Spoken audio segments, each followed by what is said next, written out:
Brock Purdy today was 20 of 21 for 283 yards, a touchdown passing, a touchdown rushing.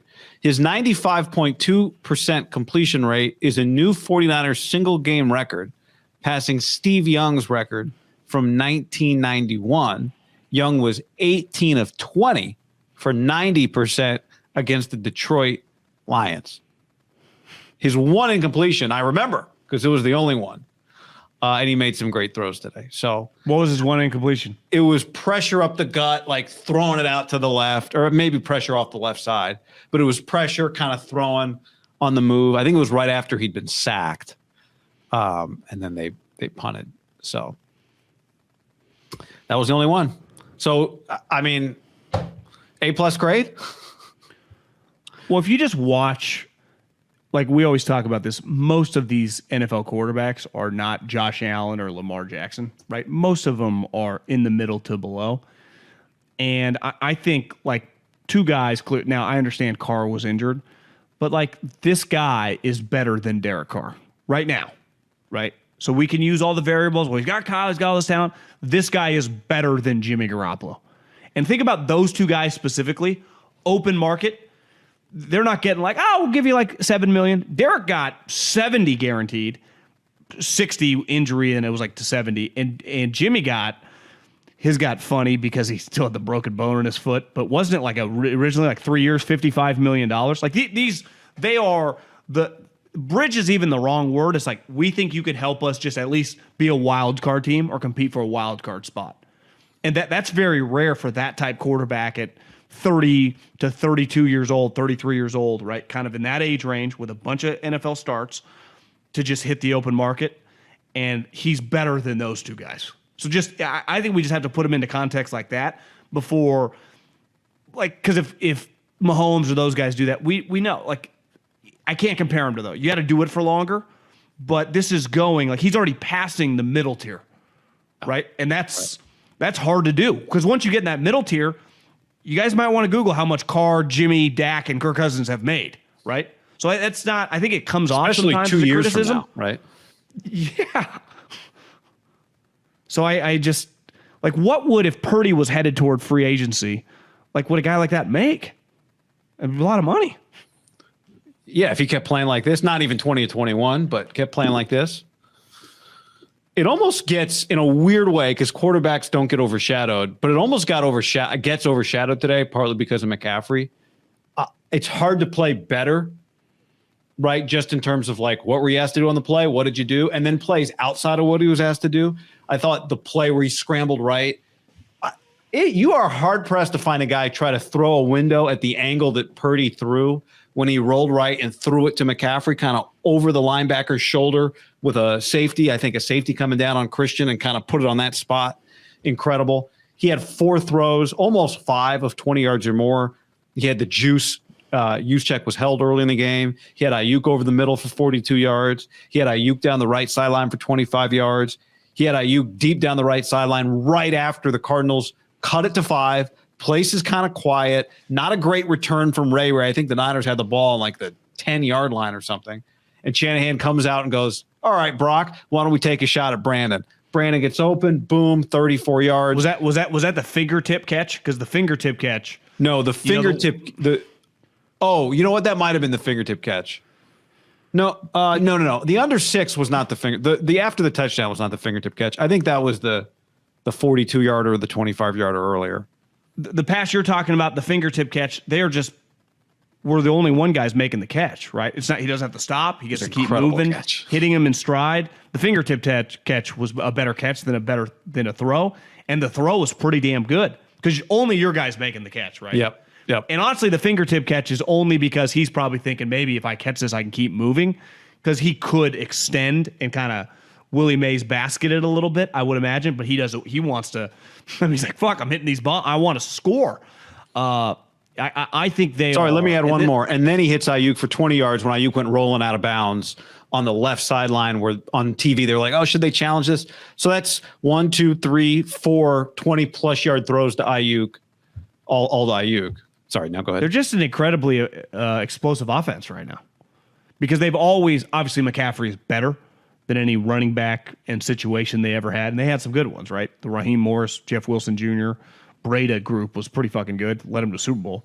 And the ones they've had the last couple of years have been good too. But as good as McCaffrey is now, has taken their running game to a whole new level. I mean, he's an MVP candidate. And then their ability to hit balls down the field. I mean, Kittle and Debo didn't really even do anything today. So it's like Debo didn't have a catch. And Kittle had the fourth down catch. That was a good throw. This to me is like them and the Eagles have a level that the Cowboys they don't have as much firepower as those two teams. Like those two teams have. I was thinking today when Ayuk made the fingertip catch, like he's at minimum. I mean, a 22. Like someone would give him so much money if he hits the free agent market. Like he is a very, very expensive player. Yeah. Debo already is. McCaffrey already is. Kittle already is.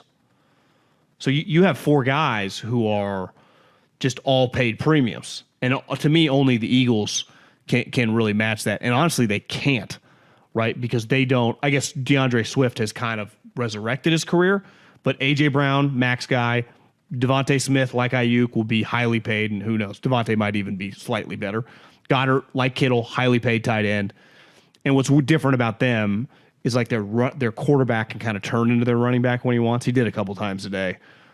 But, you know, they are, if you kind of combine him with their running back, that's probably more what equals McCaffrey, right? Like if it's Jalen, like if they play in a playoff game, they might just say, fucking Jalen, do what you got to do, right? He could have 10 carries, like real carries, not where he's pitter-pattering around like he has early in the season. Yeah. Like the Cowboys don't have that. They got Pollard and they got CeeDee Lamb. Like that ain't the same. Which is why, like to match the Niners, the offensive firepower is just stupid.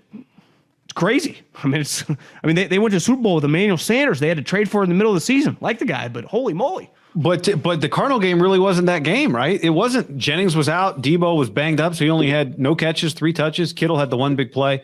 It was just McCaffrey, Ayuk. I mean, not just, but it was basically McCaffrey, Ayuk, and Purdy, right? Like the Niners have the ability to look like they're firing on all cylinders. And then when you go through the attendance sheet, you're like, Jennings wasn't here today. Debo was here, but more like as a decoy. Kittle was here, but it really wasn't, the full force of what their offense can do. I think that was part of what makes it impressive. And part of it is because the quarterback can make plays, is making plays. Yeah, and that's what's, for Brock, what he's really good at is a week ago on Thursday Night Football, what happened? Ayuk's shoulders messed up. He can't go. So Debo has to carry the load. Christian Kyle's trying to get him the MVP bad. He's always going to take a big load. Carry a big load, excuse me. Not take a big load. And Purdy is... you'd have to look at the numbers, but how is he not through the first quarter of the season? I mean, in the Pro Bowl mix, right? Yeah, I mean, who are the NFC quarterbacks? Would be Goff, Dak, Hurts. I'd have to check on Howell's numbers. I think Goff has solid numbers. Yeah, Goff definitely does. Stafford probably has good numbers.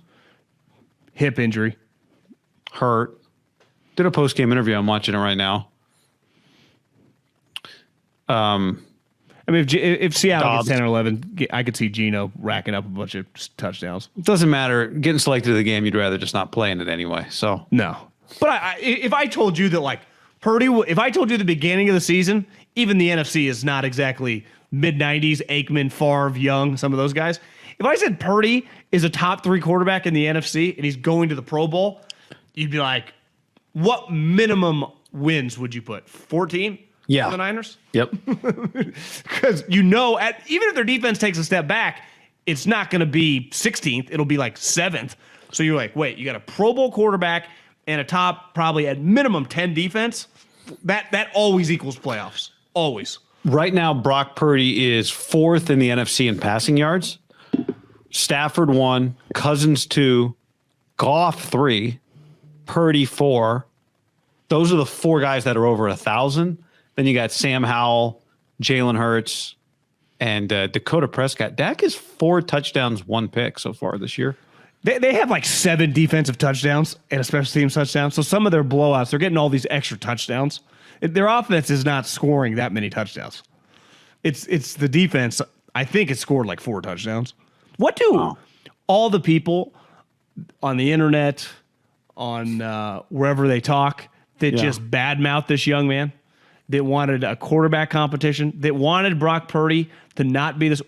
As things are never been better, are like they looking around at like their girlfriend or their kid or their buddy they're watching the game with and just completely pretend they never said any of that thing. Like, I fucking love this guy.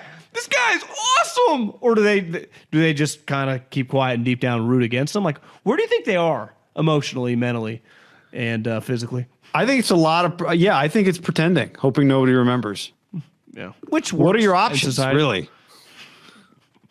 I guess you could just announce you were wrong, but at this point, probably too early to do that. You hang on and be like, well, yeah, anybody could do this with McCaffrey, I guess. Maybe you do one of those.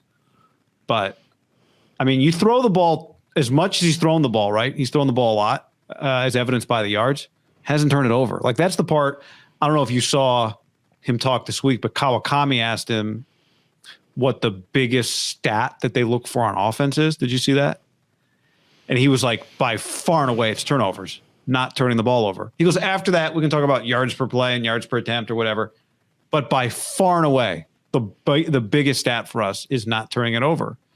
And to me, what stood out about it is that he, for a guy who clearly has it drilled in his head that the most important thing he can do is protect the ball, he doesn't play afraid and he doesn't not take chances or cut it loose, right? He does throw the ball into tight windows. He does let it fly sometimes. Now, sometimes the guys are wide open, but he doesn't play like a guy that's unafraid for a guy that's clearly believes the number one thing he should be doing is not turning it over. And that is probably the hardest line to walk, right? Is like, okay, my job first and foremost is not turn it over, but I'm still going to be a dynamic player. And, yeah, he did it again. Like, whatever you think about how many times you can throw it to McCaffrey, a lot of it clearly was outside of just doing what your average quarterback would do. And in a game where you knew the only thing that would kill us is if we turn it over, we being them, like he didn't. So, you know, but that's what makes you a really good quarterback in the NFL is there's a freeness to your game. You can't be worried about making mistakes. That's what makes any good player at any sport pretty good, right? You're not worried about failing or worried about missing the shot or hitting the ball out of bounds or throwing the ball to the other team. Like, you kind of got to play free. And that's one thing Jimmy just didn't quite have that in the bag. Maybe he did a little in 19. He definitely did. I think his best year playing football was 2019. You know, he had a stretch there where he was a really, really good player. The guy that we saw the last couple of years, I thought was kind of a shell of that. Again, still solid enough with the talent around him they had on this team. But the upgrade, like we talk about this so much, like when I worked in football, whether it was at Fresno State or whether definitely in the NFL, because it was easier like to acquire a guy. It's like, is this guy an upgrade over what you have? That's all football coaches constantly talk about. Like, how do we upgrade this position? We're getting our ass kicked here. How do we upgrade this?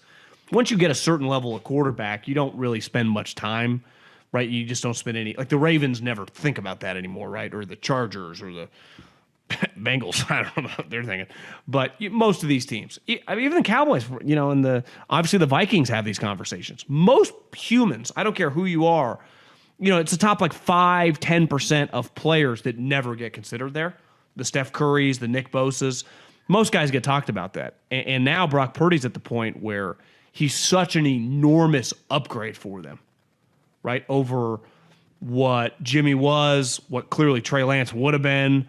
It's just such it's an all-timer. I mean, it's even if he just has a short career, right? I mean, it lasts like 5 years. Like, it's one of the most remarkable seventh-round picks you'll ever see. It really is fucking, especially in modern day.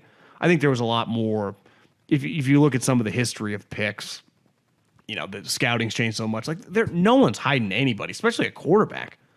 Like, Skylar Thompson could have a 7-year career and make like 5 career starts and be like, God, that was an incredible career. Right. Chase Daniel played for 13 or 14 years. I looked it up the other day, John. Averaged 20 passes a year. I saw a headline. Someone asked Blaine Gabbert if they thought his career was a failure. And he's like, I'm offended by you asking me that. This is my 13th year in the NFL. The Kansas City Chiefs just called me, wanted me, and signed me. The Kansas City Chiefs, a team that's been to 3 Super Bowls, they want my services to back up the best player they've ever had in the history of the franchise. And he's right. Like, he obviously didn't make it as a full-time starter, but he's had who everybody that knows Blaine Gabbert, like in their hometown, or it's like, Blaine Gabbert played in the NFL for 15 years, 15 or whatever it ends up being. When you become a starter that long, I mean, it's easier, right, as a first or second round pick. Well, if he'd been a third round pick, he never gets asked that question, right? Well, exactly. Like, think about, like, ultimately, like, Carr and Jimmy are good examples. Same draft, second round.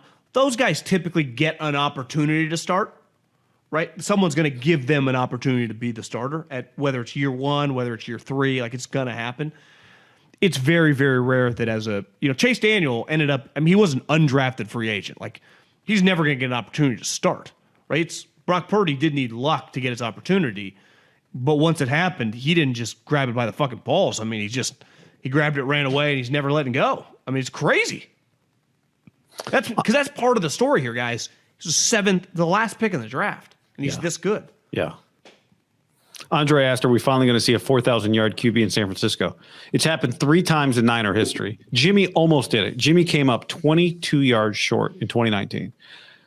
2 quarterbacks has happened 3 times. Can you guess the 2 quarterbacks that have been 4,000-yard passers in 49er history?